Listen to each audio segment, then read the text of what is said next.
at TrustworthySlav. COH at Incognito. CRK at black.com. This is the Fed Post.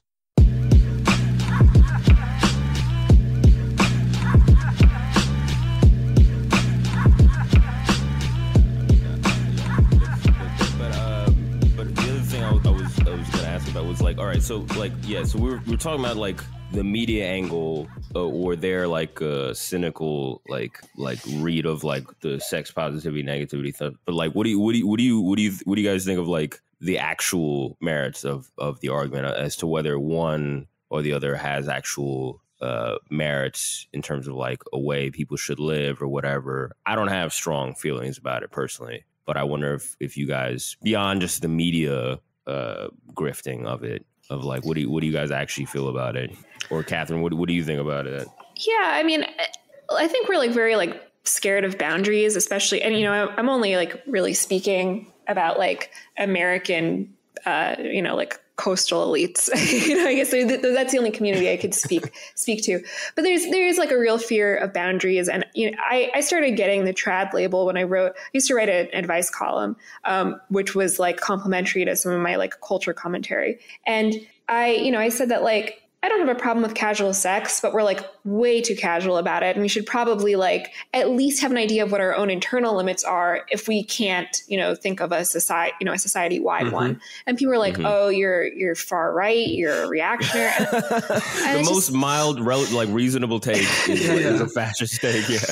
I mean, but it's like crazy because I think like people are really afraid to say like, yeah, maybe like you shouldn't have sex on the first date because like you're, you know, even just like for practical reasons, like you're very vulnerable. It could be like embarrassing. That level of embarrassment can hurt you, like feelings aside. But then there is the feelings element. And I think like anything that is trying to like restore like a modicum of sanctity to sex, or like even just to pause and consider like maybe sex isn't this like, you know, neutral, amoral act that only has meaning if you ascribe it meaning. You know, maybe there's something to it. And I don't think you have to be like a purity culture obsessed, you know, hyper Christian to be interested in those kind of ideas. I think you could just be a moderate. People come out of the woodwork, though, when you start to say something like that, and they throw those labels around, specifically like what you're saying, like Puritan, Christian Puritanism, and all this various stuff. You're like, bro, I don't give a fuck about any of that. I'm just saying, like, personally, as like a bodily health thing, maybe just like consider some internal boundaries and some, you know, think it through for yourself, you know, and actually be honest with yourself instead of just trying to jump on the trend of like, this is what the others are doing. This is what I think is, this is what's cool and most socially acceptable, or this is what I've been told will be the most fulfilling. Right. Yeah. I don't even know like how to even respond to like what my take on sex positivity is, just because like, I don't like these framing devices, right? Like anti-racism or honestly just racism as it's defined now,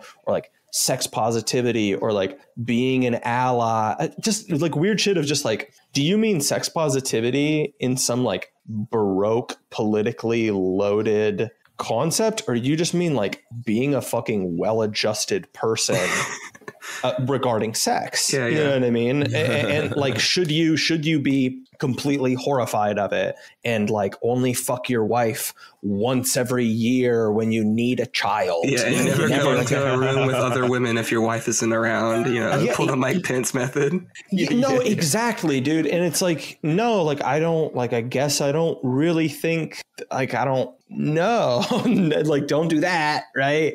But like, are there some pretty demonstrably true reasons for why like extreme promiscuity is bad? Like, yeah, it seems pretty self-evident. Yeah. And like, is having sex with somebody like just the same as like just going and taking a shit? No, I think that's like pretty obvious. If that was the case, literally, if that was the case, then why wouldn't everyone just jerk off and not bother? I mean, if that was the case, why is rape such a big deal? Well, there you go. That's the better example. That's the perfect one right there. Right.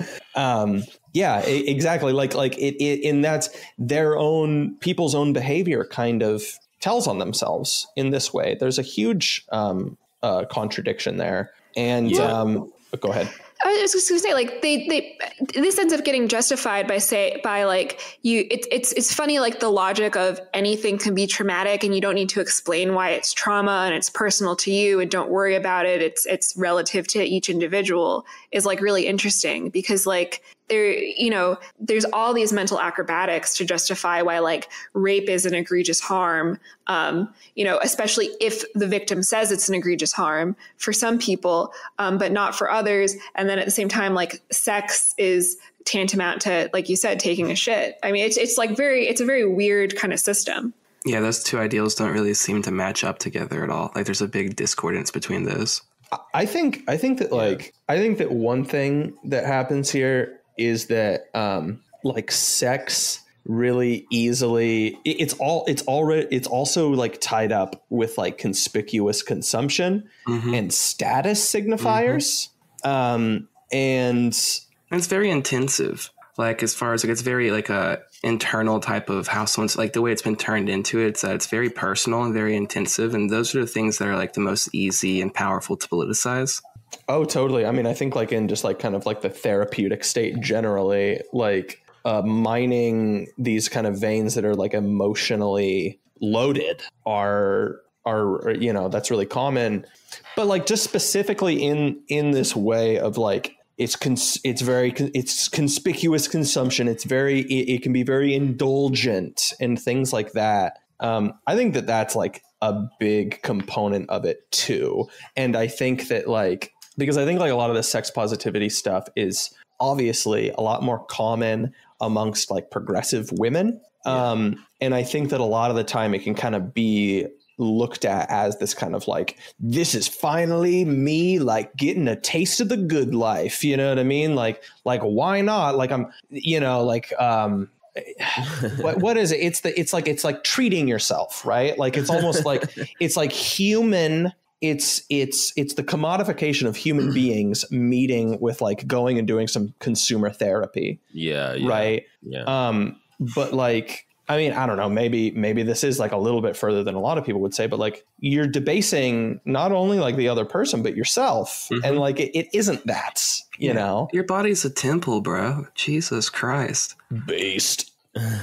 Well, it's sort of like a argument against like hedonism in general. It's just like, there's a lot of pleasures in life. And I think anybody who's overindulged, period, in any type of thing, not even just sex, like drugs or whatever, I think you eventually hit that wall. Maybe if you're listening or whatever, maybe you haven't had that moment or you had, but like basically, yeah, I mean, that's what usually happens. Yeah, you hit bro. that moment. I mean, talk to anybody who's like done like even people who like glorify that shit. Come on, they fucking know you hit a wall. Like there's a point of diminishing returns. Yeah, it comes up empty. Yeah, it's like I actually saw on Twitter the other day, Howling Mutant quote tweeted this post. Notice of this guy that was like in bed that's like with a newfound disability, and he's doing food reviews of like unlimited fast food shit. Oh yeah, and the quote he used though was like, "The road of excess leads to the palace of wisdom."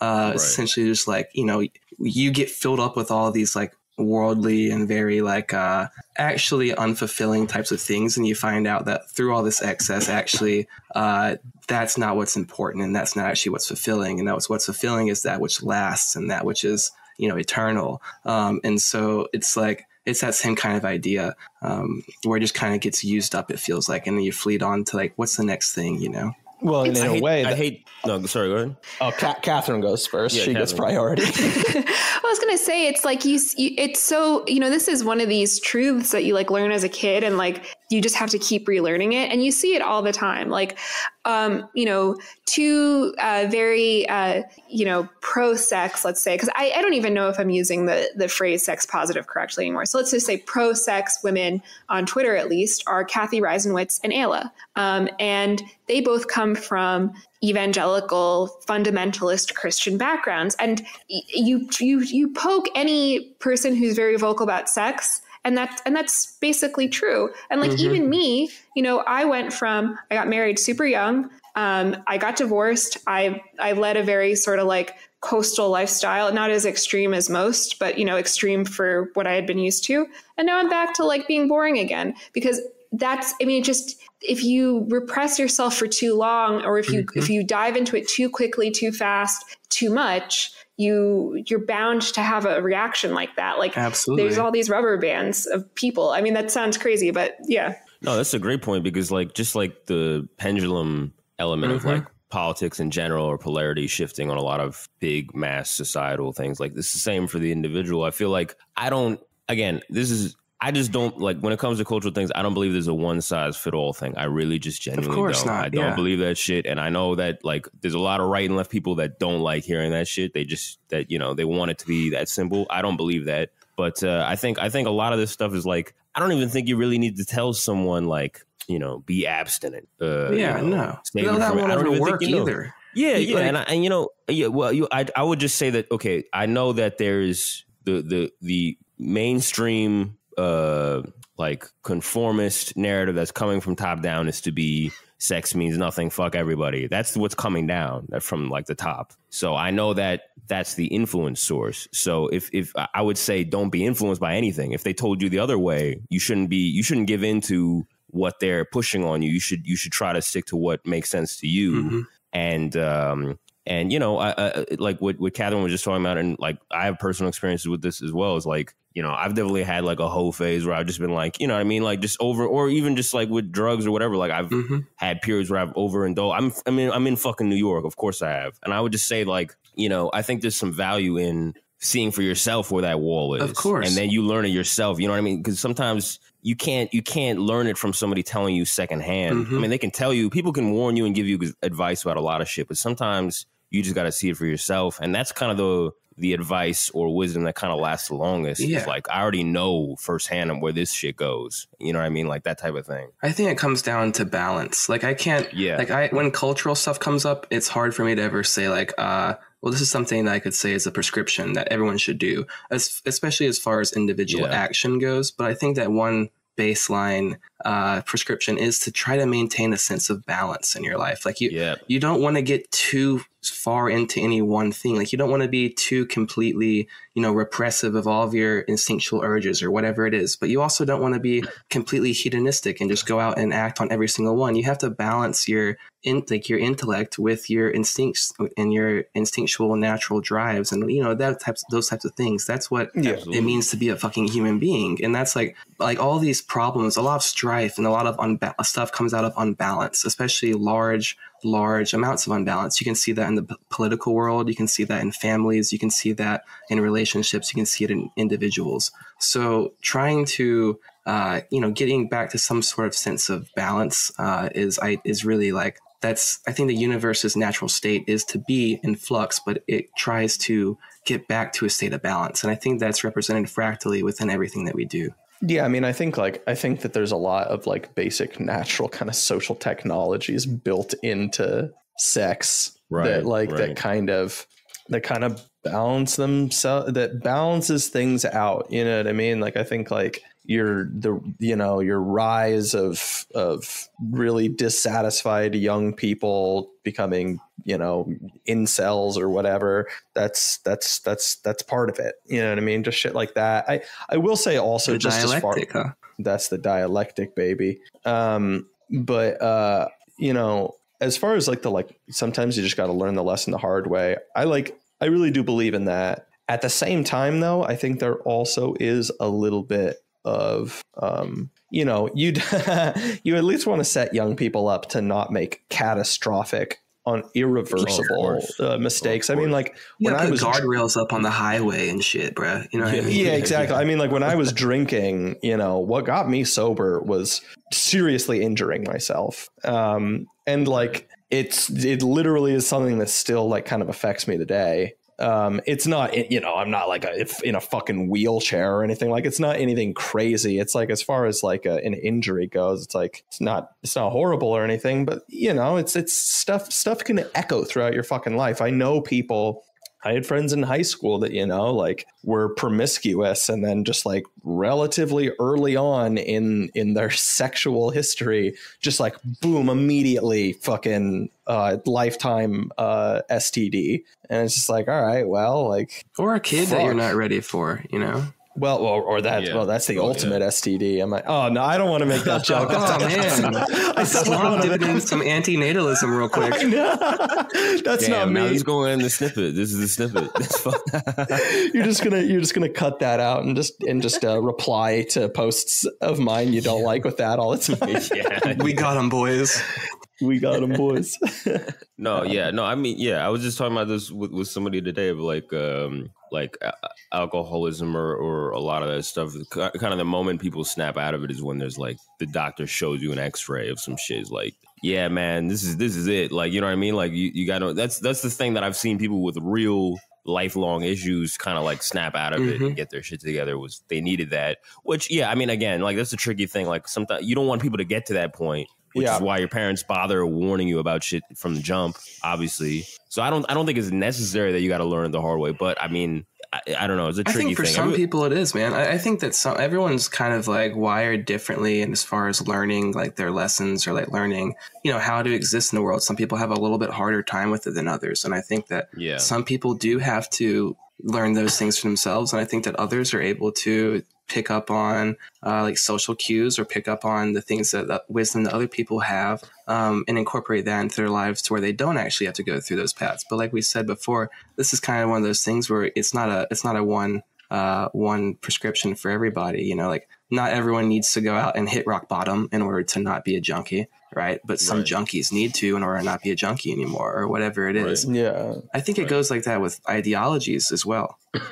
In what way? Like you have to see it bottom out, or like you have to see it not affect, like not actually materially improve your life, or you have to be like materially impacted by something that was a negative development of that ideology in order to actually see like, oh, wait a minute, this is actually maybe harmful for me to keep gobbling up and spitting out, The listening to Chapo Trap House to ruining family holidays pipeline.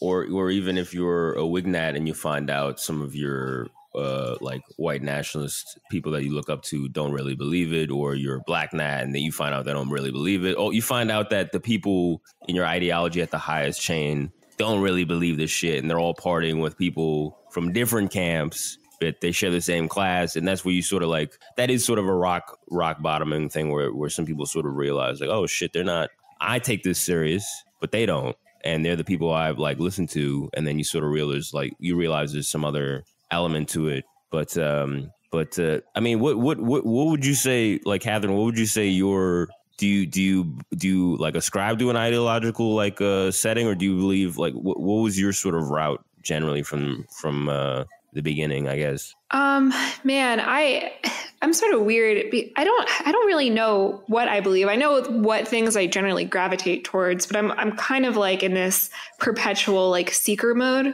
I didn't grow up with a religion really. I'm ethnically Jewish. And I've never told this story, or like I've never shared this with like Twitter or anything, or like on my blog, or but at some point, I think I was like 12 or 13, I was feeling like kind of alienated by like not having a religion. So I told my parents I wanted to be Catholic. My mom was raised Catholic. She wasn't practicing when I was growing up. So I was Catholic for a little bit. I like was kind of attracted to the Church of Jesus Christ of Latter-day Saints because I liked that they had sort of a cohesive culture. I liked that about Catholicism. And I was pretty into Catholicism until I was like a late teen.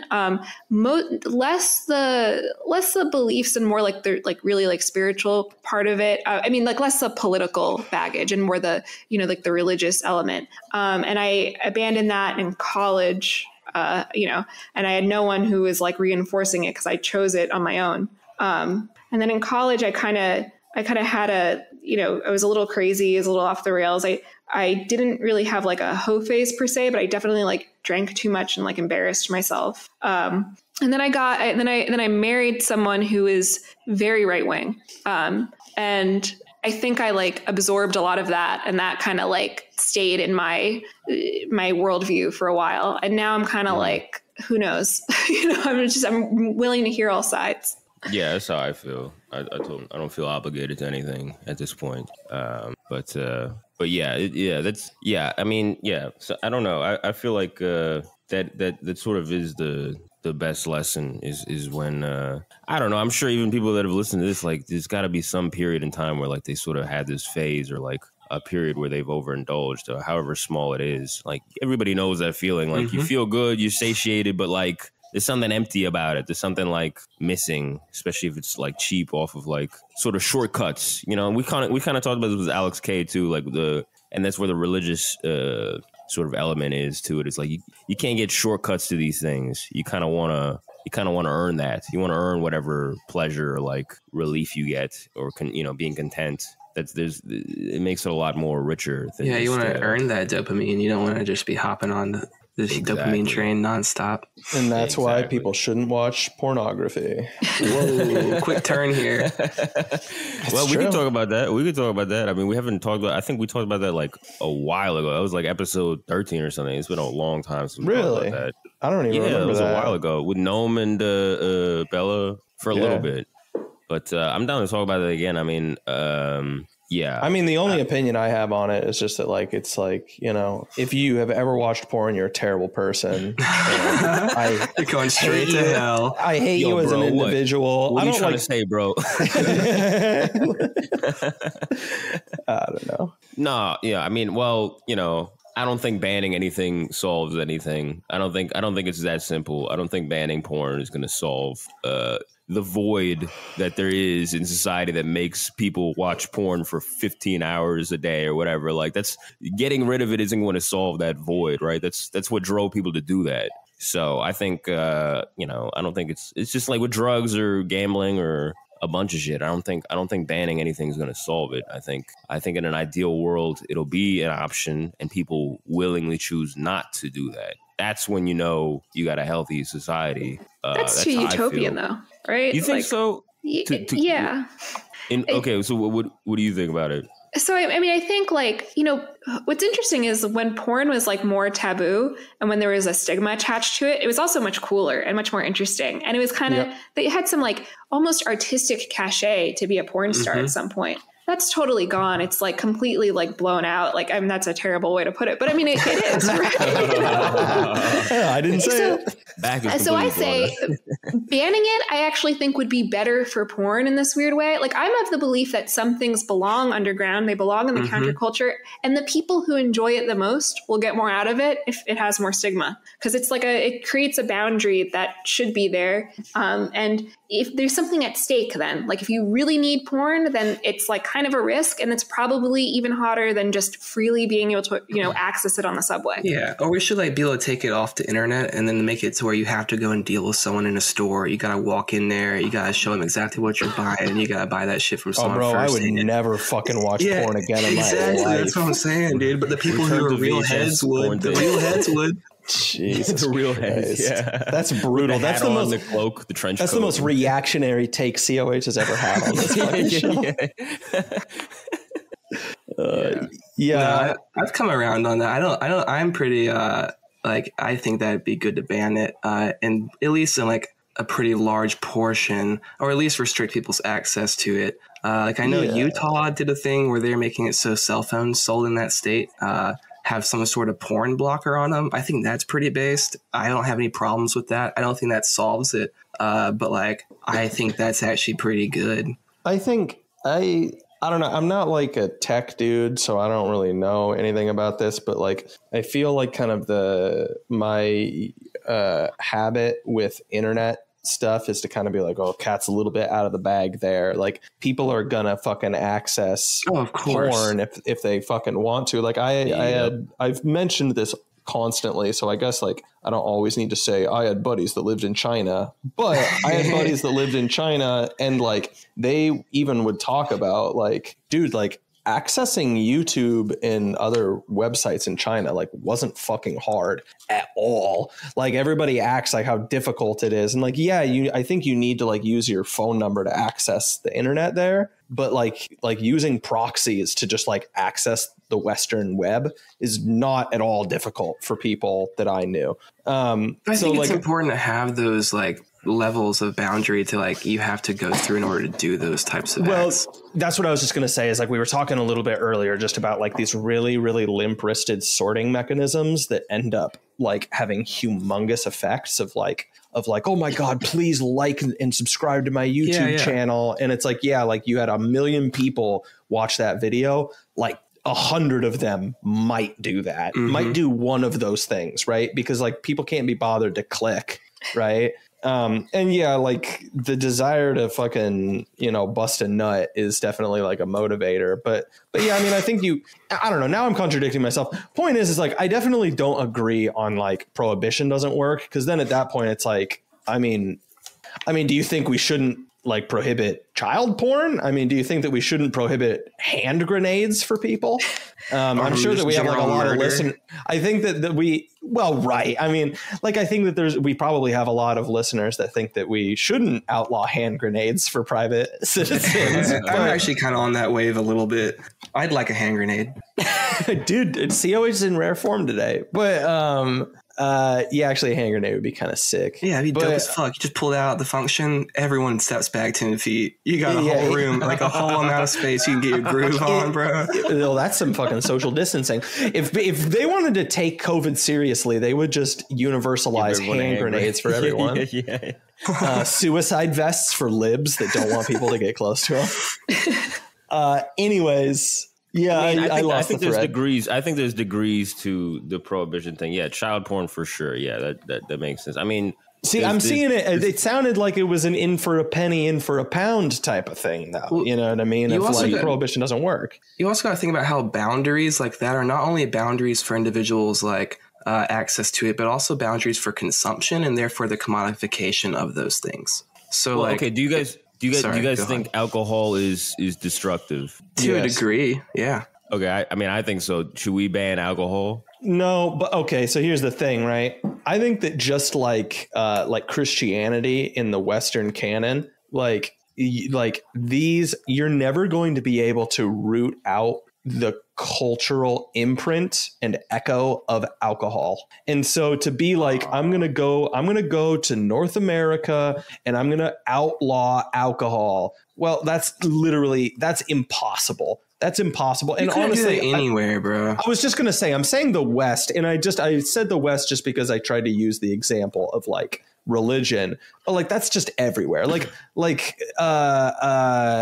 You know, fucking alcohol isn't going anywhere because it's so deep seated, but like meth, yeah, I don't really think there's a rich tradition of meth that's going to be hard to cut out. Like, oh my think about all of these beautiful works of art in the Western canon that were influenced by the consumption of methamphetamine. You know what I mean? The Parthenon was designed by people that were fucking high on meth. You can't take that out of my culture. The destructive element's fine, but the difference being is the historical element that makes the difference. It makes it so that you're not going to be able to take it out. Right. I don't think these things have to be right. They don't have to be all or nothing, right? Like we can make decisions based upon the case. And that's like what society's about, kind of, is coming together and figuring out where are these lines and where do we want to place them and what are the norms that we want to have that guide our society. Like that's what the fuck we're here for. Well, yeah, I mean, Well, Katherine, what do you make of the alcohol thing, of the alcohol prohibition? Do you think there's any validity to that, or? So there's one argument that says that like part of the reason Americans overindulge in alcohol is because we it's such a big deal. It's like a rite of passage when you're finally allowed to drink, and we put it sort of on a pedestal. So when people can finally get it, they overdo it. And like the whole culture around it is fucked. And if like kids grew up where like they were watching their parents have a glass of wine at dinner, and like maybe they had a beer when they were like 12, like European, one beer. Yeah. And, I'd be curious to know more about like the European view of sex also, because I mean, that's a counter argument to the ban porn and it's kind of better for everyone too. Right. Like, so maybe that's the way to instill moderation. Like, when I think about it, the person who in my life who has the healthiest relationship with sex and the healthiest view of sex is my boyfriend, who is from Quebec, and they kind of have like a French sort of quality to them, like more than just the language, but like in the culture. And like maybe it is because like nudity was no big deal and this stuff wasn't so stigmatized that he is a moderate in all things. I don't know. Sure. Yeah. I mean, this obviously brings to mind what we were talking about earlier of just like these people that really overdo it with sex stuff a lot of the time come from very conservative backgrounds or something like that. Or like a big thing that's driving, binge drinking culture amongst young people, like at colleges, is, finally being off the leash and being able to do it. Right. Right. I think that there's maybe something to that. Yeah. I mean, I think as far as that historical argument, porn is insane right now, right? The industry is wild. Obviously, the prevalence and all that is the volume is crazy, obviously, but porn isn't like a new thing. Yeah, I mean, like you go back in like a couple of decades, like boys would like like pinup calendars or like Hustlers mags or whatever. Like, or the magazine that's under the rock that everyone in the community goes to. Yeah, bro, this shit isn't. Or you got fucking hieroglyphics of some broad with huge tits. Yeah, no. But I think like the thing that's really driving like the sick profanity of it all is that the commodification of it. And it's like there needs to be something done like on the production side of it, as far as like how much of capital we let sink their teeth into these things. It was already commodified pornography, though. It was always commodity. The Playboy, like that was a commodity. Yeah, dude, but you can't say always and then just reach back to like 40 years when you're talking about the span of history and you're talking about hieroglyphics and shit too, dude. People have been right. It's an outlet in one way or another. Right? It's a release and it's also a natural curiosity. So it's going to be around, no doubt. But there has to be some sort of barriers, A, to so much consumption of it, and B, to the commodification of it, because that's where things really start to spiral out of control. I think in line. Sorry, go ahead, Catherine. I was going to say, like, with porn, like, how much of porn consumption comes from people who, like, are lonely and bored, like men in particular. I do think women do this too, though. And it's like they're home alone. They have no one to hang out with. They're certainly not going on any dates. May as well, like, hop on Pornhub or something because it's, like, the only option. I mean, I think it would even be healthier if that same guy in that same scenario had to, like, get in his car, drive to an adult store, shop around and interact with the cashier. Mm-hmm. Yeah. Just kind of like natural little barriers that it's not outright banned, but it's just a little bit harder. It's making you think about it a little bit, making you work for that dopamine a little bit more.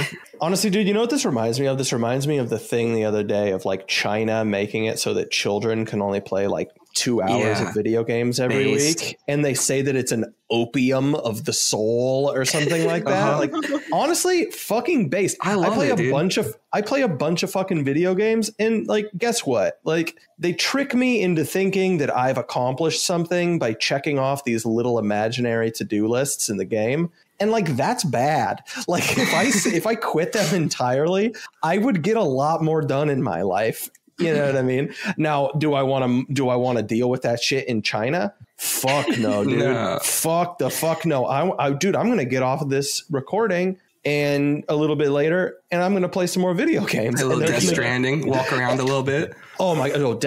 Absolutely, man. Play a little bit of, you guys don't need to know what I'm playing right now, but I'm playing Fallout New Vegas. But yeah, absolutely, man. But yeah, I mean, I think one of the big things, and this is not like arguing with what Catherine said, because I think that that's a great option, right? Of just like, you don't need to outright ban it. You just need to make it a little bit more difficult, right? Just a little bit more difficult. And you don't put like harsh fines and harsh penalties that are going to like put a lot of weight onto the burden of like the working class people. Like, oh, if you were lonely and you were despaired and you went out and bought some porn, we're not going to throw you in jail and charge you $400,000. No, we're going to chop your hand off that you were jerking off with.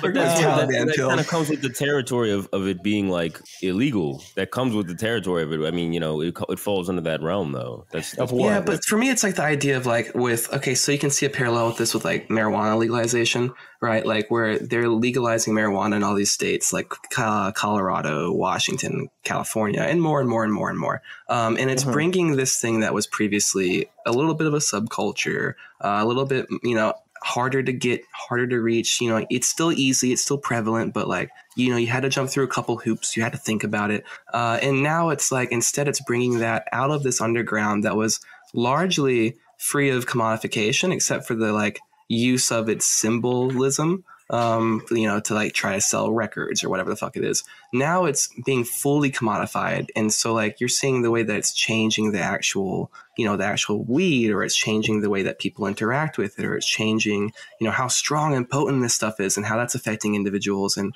I think that the proper course there, right, is like you see some places that just decriminalize it, where they're like, we're no longer going to throw you in jail. We're not going to, charge you all these fines. We're not going to fuck your life up for having it. But you're still going to have to go and buy that shit from some dude on the street, or you're still going to have to go and go through these loopholes. And that keeps capital's fucking greedy teeth out of it. And also it makes it so there are a little bit of those barriers where, I'm still going to smoke fucking weed, bro. But like, maybe I can't just go and buy the strongest, concentrate possible and dab my brains out every 4 hours or some shit, It's like you can just put those things up without being like, we're going to have an all-out front on porn and we're going to, lock people away and we're going to strictly ban it. You can just say, you know what, we're going to stop the commercial production of porn. We're going to cut out shit like these sick fucks at OnlyFans. We're going to cut out these deprived motherfuckers, and we're going to make it so that if you are developing it, it's coming, like it's an amateur thing, or it's this or that, or whatever the fuck it is. I don't know. You got to go to a dude. I almost think that the amateur thing is worse. Well, it's less regulated or whatever. So there's more issues. I would advocate for, some nice studio, I'm going to be the key grip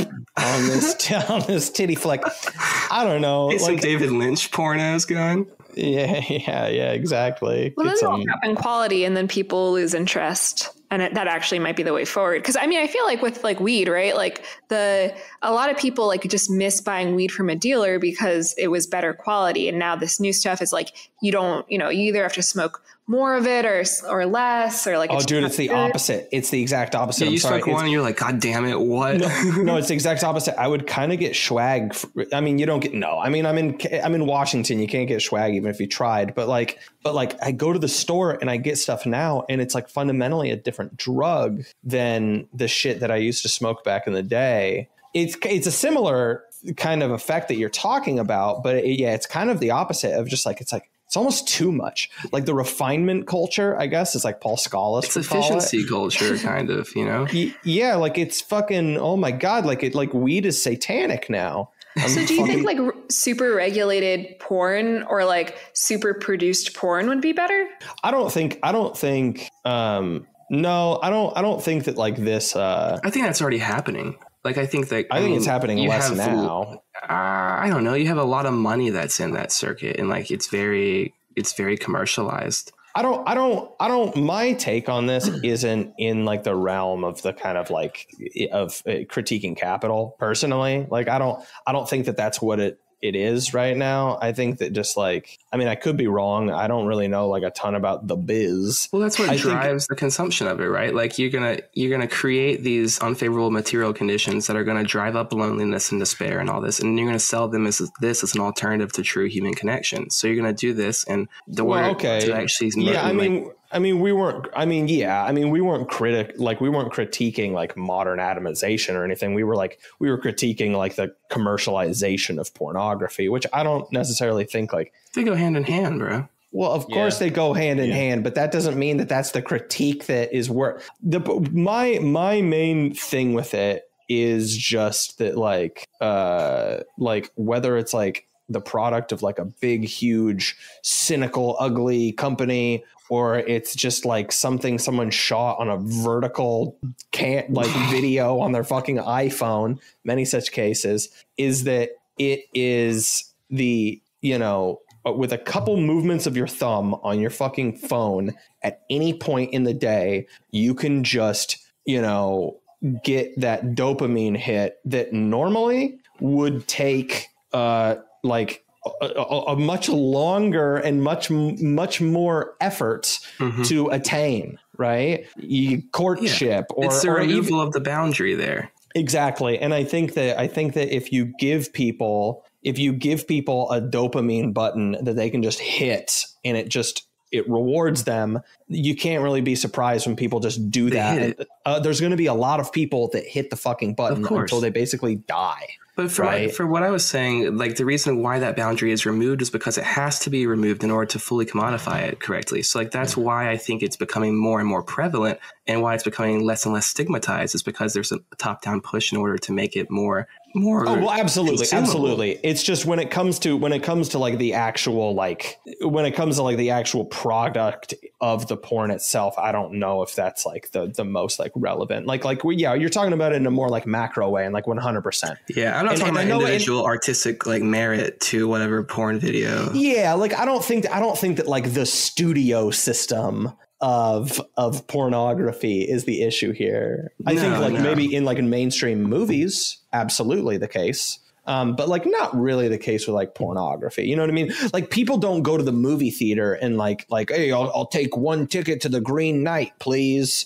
And then they sit down and like, that movie was so good, I'm going to sit here. I mean, I bring up Infinite Jest too much, but that's literally Infinite Jest, right? Like you watch the cassette and you can't stop watching it until you die, right? Like people don't watch movies that way. Like people watch pornography that way. Like they become addicted to that fucking dopamine hit. I think that dopamine button you're talking about, though, like it's a replacement. I think more in line of how COH is talking about. Well, it. Like yeah, and you're going to talk about the material conditions and people having unhappy lives, and that's obviously true. Yeah, that's but I'm just saying though, like this is why these things are band-aids though. Like banning these things is band-aids. Like look at Japan, right? Like the hikikomori or whatever. Like say they're all into this weird shit, this tentacle porn shit, and these like blow up dolls and all this weird shit. You think banning like blow up dolls is gonna fix their shit? Like they're fucked up. Like their shit is all fucked up. Like that type of like messed up mentality and alienation relationship to sex and all that. That's not gonna be fixed by being like, you know what? You can't get it from a vending machine anymore. You got to walk 10 miles to get your blow up doll. That's like saying like this person's a fucking heroin addict because they were like molested as a kid. So like we need to just like, you know, we don't need to intervene on them having access to heroin at all. We need it's like they just need some past life aggression real quick. No, it's like obviously they need to deal with like their underlying issues, but like also like maybe cutting off their supply to the heroin is going to be a good first step too. Like, but with addicts, can you really cut off their supply of drugs? Like if they come to a meeting, right, an AA meeting or whatever type of meeting, like, you know, when you're counseling them, you can't, nobody, like whoever's counseling them, you can't control them getting it. It's all mental. It's all internal. You're just describing inpatient. Yeah, there's rehab, bro, and like that's what a lot like inpatient stuff is what like ends up being a step for a lot of people. It doesn't work all the time for sure. But like that's like temporary. People isolate themselves from. You want to change the people, places, and things around you. And you want to change the access you have to those things, and that's like one of the first steps away from shifting away from being an addict. It's like being able to separate yourself from that stuff. Yeah, I'm just saying. I don't know if like baby proofing the world. And now imagine if Amazon made a heroin strain, and if Amazon was just out here pumping out heroin nonstop, and they're able to make it like on commercials, and they're putting it, you know, they're seeding the seeds within culture to make it so everyone wants to use heroin, and heroin's actually the solution to your loneliness and your despair. I mean, to me, that's a whole other set of problems too that you need to address one way, and one way is by putting up barriers there. Yeah, 100%. I've definitely put myself in situations over and over and over again where I've like taken away my ability to have access to alcohol. Like that's 100% a thing. That's what you gotta do. That's one of the basic underlying logical parts of inpatient. Like, yeah, 100%. But like 100%. For it to really work, it has to take you going in there and saying actively, consciously, like you want for them. You're making this decision for them to take that away from you because you know that you need the actual help to change. If we're gonna isolate one approach and say, does this hold up? Whether or not this holds up entirely by itself means whether or not it ever works ever. Like that's absurd, right? Like it's all part of a greater approach to recovery or dealing with the problem. But like, you know, is me getting home and dumping all the alcohol in my house down the drain going to suddenly make me not an alcoholic? Well, no, like absolutely not. Right. And like that's there's so many stories written about people being on that treadmill. Right. But it's certainly not a bad step to take if you want to do that. And yeah, like, of course, like, you know, the amount of people that get out of like inpatient rehab and then immediately relapse is totally a thing. Right. Well, like I said, it's all together. It's a, you know what I'm saying? I mean, I think in terms of what we talked about before, like earning it, like earning the dopamine or earning like the pleasures in life or whatever. Like, I think that's a big reason why I don't like this like guardrail baby proofing thing of like prohibiting bad stuff from people. Is like, you got to see that it's there and choose not to do it. And it takes a lot of willpower. And a lot of like, again, I'm not like pull yourself up by the bootstraps about this. Obviously, I don't think like that. But I just mean like whichever way of those two that you look at it, it's not, you know, it's something else is driving it than just the dopamine button. I mean, it takes so many forms, the gambling, fucking, you know, whatever your drug vices, sex, whatever. Like there's so many different forms of it that like it's clearly not about the thing itself. You know what I mean? It's clearly about something deeper than that. So that's how I feel about it. Is like, I don't think just taking it out of the situation is going to it can't be in isolation, right? Like you can't you have to address the other problems. Like with like Japan's an interesting example, I think, because there is a lot. I don't know for sure, but it seems like there might be like at least a non-trivial amount of like pornography addiction there. But they also really like regulate it and censor it like quite a bit. You do have to go into a store for a lot of stuff. It's not just like, you know, wild west of the internet. And then also like, can we even really talk about this without like talking about like, you know, World War II? Can we talk about it without talking about the economic conditions? There's all these different things happening. This is what dropping an atomic bomb on a motherfucker does. A couple decades later, you get fucking tentacle porn and Neon Genesis Evangelion. No, I was honestly I was about to bring that up. I didn't bring it up, but like, yeah, exactly. It's like Japan's economy is a shell, and you know it's 10 years ahead of us, and it's like. Well, so this is interesting to me because I always think about. I don't want to feel like I'm talking way too much when we bring Katherine on, but I'll make this one point. I want to hit it back, but I always think about, I believe it was post World War II, like the British government invested into pubs a fuck ton. And we have, I know we have British listeners. And so like, bear with me because I'm about to butcher your fucking history a little bit here. But yeah, like it was basically what's that? They had it coming, whatever. Oh yeah, fuck them, pedophile island.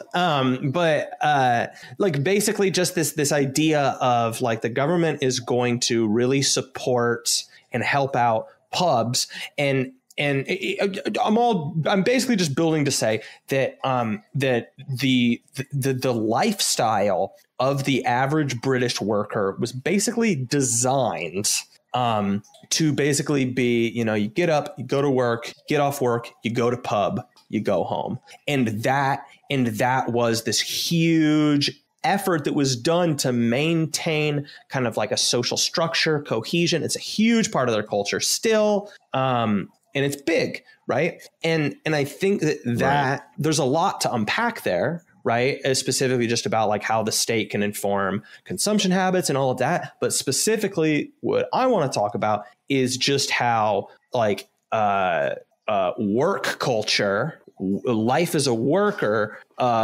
is related to consumption habits and specifically, substance use and frequently like abuse, right? I think that like the 40-hour work week, especially over here, right? Well, you get 2 days off a week. Well, what are you usually doing on those 2 days off? You're lucky if one of them is your day where you're running around doing chores that you need to do. A lot of the time, those 2 days are fucking recovery from working 40 hours a week, right? And so then a lot of the time you're just burning that time by just like getting drunk, something like that. It's like really easy to come on, get onto that treadmill. Sound familiar? Yeah, 100%. And like, and then you know, what is something that everyone is aware of about Japanese culture? That their work culture is like fucking Insane. Exactly. It's like Well, I was going to say irradiated with that. I don't know why I felt like that word. It's like a twofer there.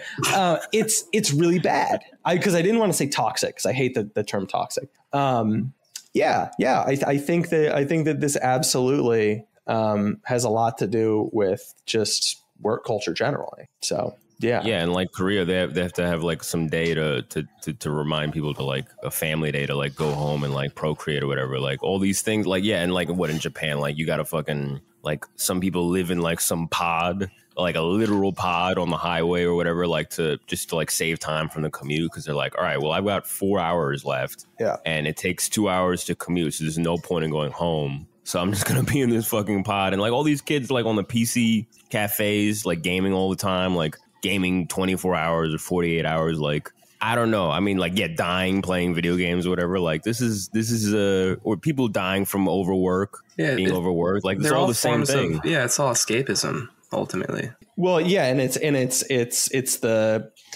like the whole thing of, that's where coffee breaks come from. You kind of give your workers a little bit of a break with, they can have a cup of Joe and they're happier workers and they're less likely to give you a hard time. You give the members of your ship's crew some alcohol and you're at less risk of a mutiny. You kind of just numb the proles a little bit. And I mean, what better substance than easy access to pornography, because that's hitting a number of notes, right? Mm-hmm. It's addressing the fact that it's hitting the pleasure and it's hitting some of those notes of some of the more meaningful aspects of the human experience that people are missing out on. Mm-hmm.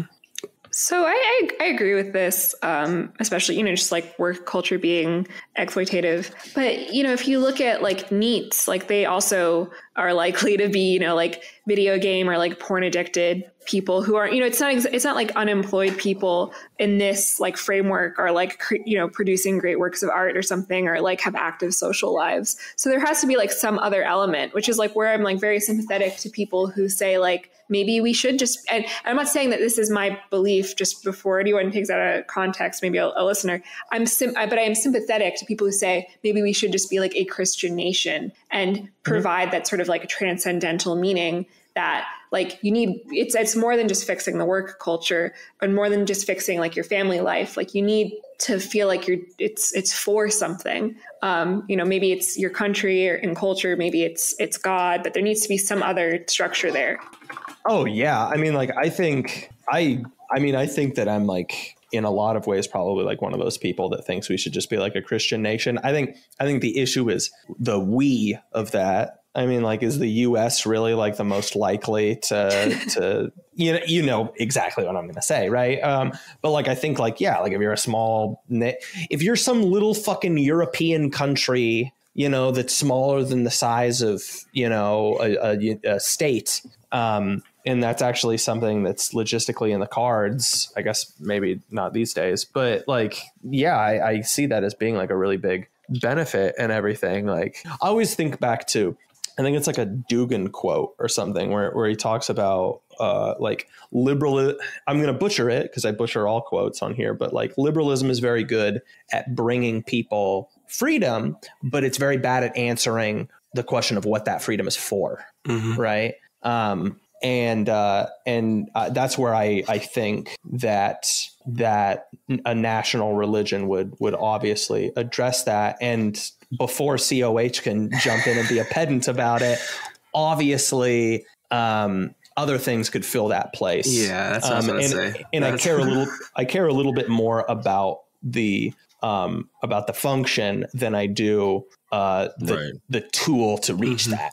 Yeah, right. You care about the cohesion more than the form it takes. Yeah, or whatever. You gotta find some sort of way to provide people with like a greater vision of what it's all for, some way to connect with the others around them in a spiritual way, a holistic way that's mind, body, and soul, as well as a material way. And you have to have something that binds people to work towards like building something greater. And for some people that comes from a place of a religion. I don't think that that's something that would be like a proper prescription here, like SLAV was saying. I don't really think that's something that would realistically happen.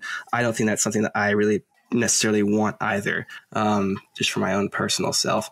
But I think that we need to find some sort of way, some sort of binding metric to like dip into a more collectivized like semblance of who we are and what we are as people. And I think a lot of that comes from like peeling away those layers of hyper reality and like getting away from those things that do separate us from the people around us and that do put up those, walls of alienation.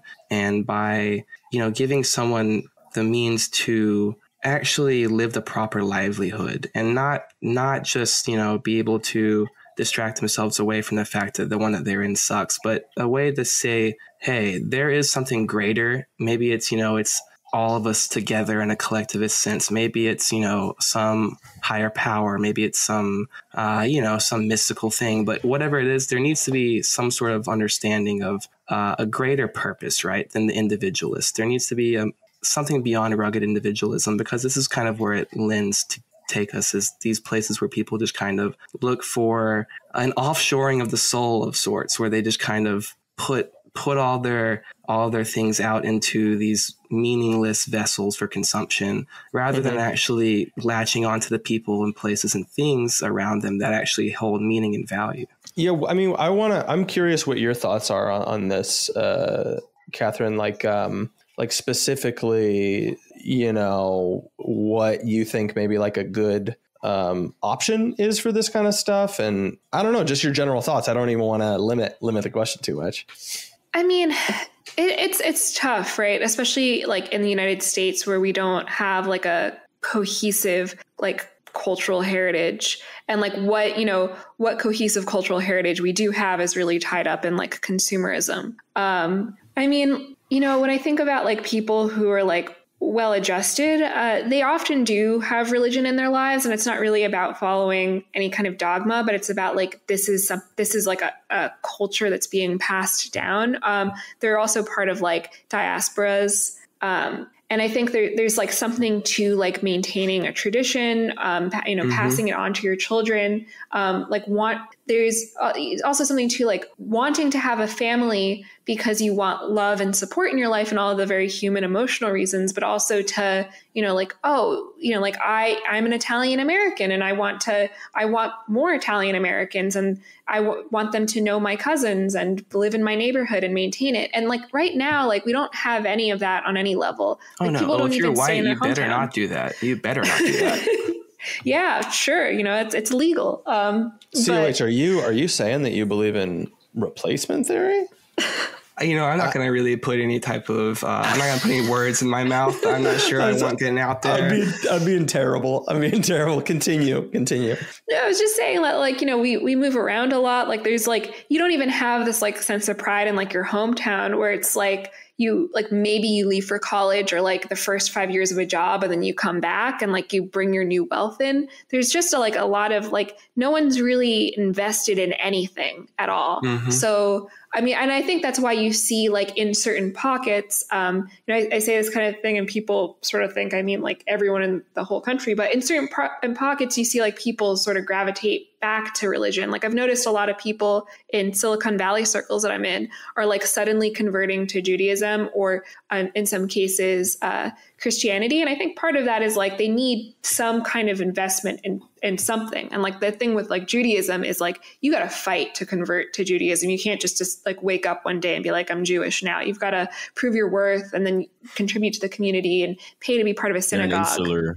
an insular club. And it's a strong cultural tradition too. Like I'd say even more so than Christianity, especially in the West. Totally. And you learn a little bit of Hebrew if you get bar bat mitzvah. I mean, there's a whole like suite of things you have to do. And like, is it so surprising that people in Silicon Valley, who often at this point, they have a lot of money and they've sort of exhausted everything in the physical world, that they see Judaism as a potential like panacea to some of their existential angst? Yeah, that's something I think we've actually seen like on internet trends as well. I know that's something that you're very keen to, but with like the trad cath kind of thing that pops up, and there's kind of, I feel like there's a resurgence of that generally among young people. That's kind of going almost just kind of like a reaction to the generally kind of more secular and kind of hedonistic things that have been so strongly pushed through with like the millennial generation. I feel like there's a pretty strong pushback of that coming from younger people, and it's not absolute and it's not entire, but there's larger pockets, I feel like, of it that I'm seeing than I have with in times before. Totally. Yeah, I mean, yeah, for sure. Sorry to interrupt. I was going to say that I've been going to a Catholic church, partially just so like I have like an hour and a half in my week where I'm like not looking at a screen and like no one's bothering me and it's like beautiful and smells good and stuff. But like, one time the priest was talking about like the importance of making your bed. And this is like very Jordan Peterson, but like how part of it is like, like you should have gratitude that you have a bed and like that your bed has value. And like, you shouldn't like think in such a way where like you can have infinite beds. Like you like appreciate this one bed that you have. And like, if I'm like a Gen Z person who's like wandering off the street or like seeing this kind of like rhetoric online, and like, I could see like why like that specific example is like so comforting and like, yeah, maybe I want to keep coming back and like listening to this kind of thing. Well, it's alluring because like ritual grounds people and it gives like meaning and permanence to life in a sense, because it gives you those things that kind of mark life and let you linger in the moment. And because of that, like something even as simple as making your bed, like the Jordan Peterson pill, and like your priest was talking about, something like that is a ritual, and something like that gives you a little bit of grounding, and it gives you something that signifies passing of time. It signifies age. It signifies, you being actually physically present in the reality around you. And those things are important to have, even if it doesn't always take the form of a religion or something. It can take the form of just individual actions like that. But we live in a culture that's just so deprived, I feel like, of ritual, because those types of things are very adverse to commodification ultimately. Yeah, I think, in terms of like the whole pendulum thing that we've brought up before, is like, I think religion is another one of those things where I think it's definitely going to make a big comeback for sure. I think it already has. I mean, if you're, I think to a certain degree, if you're keying into certain like cultural phenomenon, it already is. I mean, it's not like the mainstream one, but it's definitely coming back. Like I have family in Africa. And there's parts of Africa where like religiosity is sort of like kind of wanes. There's periods of it waning, and then it's sort of like there's a resurgence. I mean, that's how it is in human history in general. I think it's very tied to things getting bleaker. Was this somebody who said like being atheist is like brave or something? Like I'm atheist. I've always been atheist, and this like he said something like. I forget who said it, but basically like being atheist is brave because like, it's pretty grim and bleak without some sort of like God figure or like a religious figure. And I think as times get harder, that's really the real test of that, is that it's going to be harder and harder for people to not have something to hold on to that sort of like stabilizes things. As there's no atheists in foxholes kind of thing. Yeah, exactly. Yes, that's a better quote. Exactly, exactly. And as things get more disentangled and devolving, I think that's obvious. I think that's something that's just like, it's held true throughout history. I think in this country, like as much as it may seem like a secular country or like sort of like godless or like religiosity's on the downswing or whatever. I think that's a pendulum thing. I don't think that's a permanent, because there's always an argument of whether these trends are like a permanent long slog or like it's a pendulum thing. I think it's completely a pendulum thing. I think it's definitely going to come back. I think there's going to be a lot of religiosity in the coming years, for sure. And you're on Substack as well, right? Yeah, I have a Substack, which I don't really update it anymore. I'm kind of all over the place. I publish like 4 times a week in like various publications. I tweet an Amy Therese amount. I'm all over the place. We want to drop your Twitter handle though, just so our audience can find you. Yeah, it's default_friend. Nice. And how long has the pod been going on? About I think we started like January. In January? Oh, Yeah. wow. So pretty recent, like COVID times. Yeah. Oh, wow. Yeah. Nice. You thinking about do you have stuff on YouTube too, or just audio? Just audio. I'm getting like more comfortable with the idea of us doing videos, though. It's been floated, especially as we have like increasingly stranger guests. I'm thinking maybe YouTube will be an interesting shift over. Totally. Yeah. We put some of our stuff up there, just audio, but like, yeah, I remember you said Zoom, so I was like, yeah, like that might make sense with YouTube. But yeah, that's a whole nother level of exposure. But yeah, but thanks for coming on, and much appreciated. We'll have you back on sometime. Yeah, thanks for inviting me. Yeah, much Thanks so appreciated. much. Have a good night. Alrighty.